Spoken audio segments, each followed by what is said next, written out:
불로장생 또는 불로불사는 노화를 더디게 하거나 아예 하지 않음으로써 오래 사는 것 또는 죽지 않는 것을 의미하는 말이다. 나는 불로불사는 황제로 영원히 이 나라를 다스릴 것이다. 불로불사를 꿈꾸던 진시황은 과연 얼마나 오래 살았을까? 진시황은 기원전 210년 나라를 살핀다는 명목으로 길을 나섰다가 병을 얻어 죽었다. 그의 나이 고작 50세. 게다가 객사였다. 길을 떠난 목적은 불사의 약을 구하기 위해서였다고 한다. 그의 병은 수은 중독 때문이라는 설도 있다. 당대에는 수은을 불사의 약으로 알고 먹었다고 한다. 전해 내려오는 이야기에는 언제나 더하고 뺄 것이 있다 치더라도 불로장생을 꿈꾸던 황제의 최후로는 걸맞지 않다. 불로장생은 인간의 오랜 꿈이기도 하고 부질없는 욕망과 어리석음을 상징하는 말이기도 하다. 진시황의 전설과 같은 최후를 듣고 나면 역시 인간은 언젠가 죽어서 흙으로 돌아가는 것이 자연의 섭리라고 되새기게 된다. 그런데 네이처지에 실린 한 기사에서 아이러니하게도 중국이 원산지인 약초, 황기의 추출물이 인간 수명을 연장해준다는 기사가 실렸다. 황기는 한약재이면서도 닭백숙 같은 요리에도 즐겨 쓰는 콩과식물이다. 귀한 인삼을 대신해서 쓰이는 황기가 진시황이 그토록 원하던 불로장생의 약초였을 수도 있다니 허탈하기도 하다. 황기 추출물에 인간의 노화와 세포 분열에 관련이 있는 텔로미어 DNA 염색체에 작용하는 효소가 함유되어 있다고 한다. 하지만 누구나 죽는 것이 자연의 섭리가 아니라면 어떤가? 주변을 돌아보자. 어떤 나무는 1000년, 2000년 동안 살아남기도 하고 또 세균들은 적절한 조건이 갖춰지면 끊임없이 세포 분열을 하는데 분열 횟수에는 제한이 없으니 무한 분열이 가능하다. 즉, 노화가 없는 것이다. 이렇게 죽지 않고 사는 것은 식물이나 세균에만 국한된 이야기가 아니다. 무성생식을 하는 멍게, 불가사리, 히드라, 해파리 등도 적절한 조건이 주어지면 늙지도 죽지도 않을 수 있다.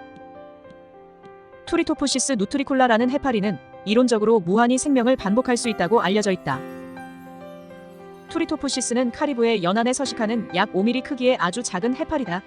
보통의 해파리들은 번식이 끝난 뒤 죽는 반면 투리토프시스는 번식 뒤에 오히려 나이를 거꾸로 먹는다. 투리토프시스는 번식이 끝나면 다시 미성숙 상태인 폴립으로 돌아간다. 몸체를 원통형 모양으로 취한 뒤 바위 등에 붙어 지내는 것이다. 익히 알려진 것처럼 도마뱀은 꼬리나 다리가 잘려도 재생할 수 있는 능력이 있다. 이형 분화의 원리로 하나의 세포를 다른 종류의 세포로 바꾸는 것이다. 투리토프시스는 도마뱀과 마찬가지로 이런 이형 분화를 할 수 있는데 꼬리나 다리처럼 신체의 일부가 아니라 몸 전체를 재생할 수 있다.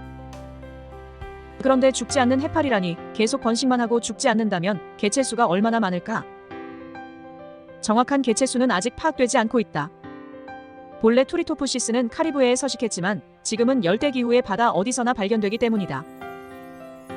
이는 화물선들이 배의 균형을 잡기 위해 배 안에 별도로 싣는 바닷물을 따라서 전 세계로 퍼져나간 것으로 추정된다. 무성생식을 하는 생물의 이런 지속 가능한 삶은 바로 특별한 효소 때문에 가능하다. 그건 바로 텔로머라아제 효소다. 텔로머라아제는 DNA 염색체 끝부분에 있는 말단소체, 텔로미어를 보호하는 특정 효소다. 지난 2009년 엘리자베스 블랙번, 캐롤 글라이더, 잭 조스텍 박사 등 3명은 텔로머라아제 효소와 텔로미어의 역할을 규명한 연구로 노벨 의학상을 수상했다. 텔로머라아제 효소가 인체의 노화와 암세포의 성장에 미치는 영향을 밝혀낸 공로다. 세포의 염색체 가장자리에 있는 말단소체는 대개 동일한 염기 서열이 수천 번 반복돼 있다. 그런데 염색체를 복제할 때마다 이 반복 부위를 조금씩 잘라내게 된다. 한 번 분열할 때마다 말단소체의 길이는 조금씩 짧아지는데 세포 분열이 반복되고 말단소체의 길이가 계속 짧아지면 세포가 더 이상 분열할 수 없는 때가 오는데 이것이 바로 노화의 과정이다. 모든 생물은 세포 분열을 하면서 말단소체가 점차 짧아지는데 그 길이에 따라 수명이 다르다. 똑같은 연령이라도 사람마다 노화 정도의 차이가 있는 것도 이 텔로미어의 길이가 각각 다르기 때문이다. 한편 텔로머라아제 효소는 생물이 세포 분열을 한 뒤 염색체의 말단부가 짧아지는 것을 보충해주는 역할을 한다. 인체에서 텔로머라아제는 난자가 수정된 직후인 배아기 단계까지만 존재한다. 배아기 세포가 성장해 뇌세포나 심장세포와 같이 분화된 후에는 텔로머라아제의 생산이 중단된다. 단생산세포로 분화된 세포만 예외적으로 이 효소를 가지고 있게 된다. 그런데 앞서 말한 해파리나 멍게, 불가사리, 히드라 등의 무성생물은 스스로 텔로머라아제를 활성화해 노화를 억제하거나 방지한다. 현재 스웨덴 고텐부르크 대학 연구팀은 인간 노화를 억제하는 방법을 찾기 위해 무성생식하는 동물을 연구하는 중이다. 특히 인간과 유전자의 유사성이 있는 멍게, 불가사리를 집중적으로 연구하고 있다. 앞서 인간은 배아기 이후로 텔로머라제의 생산이 중단된다고 했지만 예외의 세포가 하나 있는데 바로 암세포이다. 암세포는 텔로머라제가 활성화되는 특성을 가지고 있고 그 때문에 지속적으로 세포 분열이 있어도 말단소체가 짧아지지 않는다. 즉 영구히 분열할 수 있는 것이다. 인간의 몸에서 영원한 것이 암세포라니 인간을 고통과 죽음으로 몰아넣는 병 속에 불멸의 비밀이 숨어 있다는 것은 그야말로 불로장생의 아이러니가 아닐 수 없다. 본격적인 고령화 사회에 접어들면서 오래 산다는 것이 꼭 좋은 일만은 아니라는 인식도 있다. 병들고 쇠약한 몸과 외로움, 경제적인 어려움 등은 수명 연장의 그늘이다. 하지만 오래 살면서 젊음과 활력도 유지할 수 있다면 누구라도 그 신선수를 마시지 않을까? 어쩌면 우리 모두는 여전히 진시황과 같은 꿈을 꾸고 있는지도 모른다.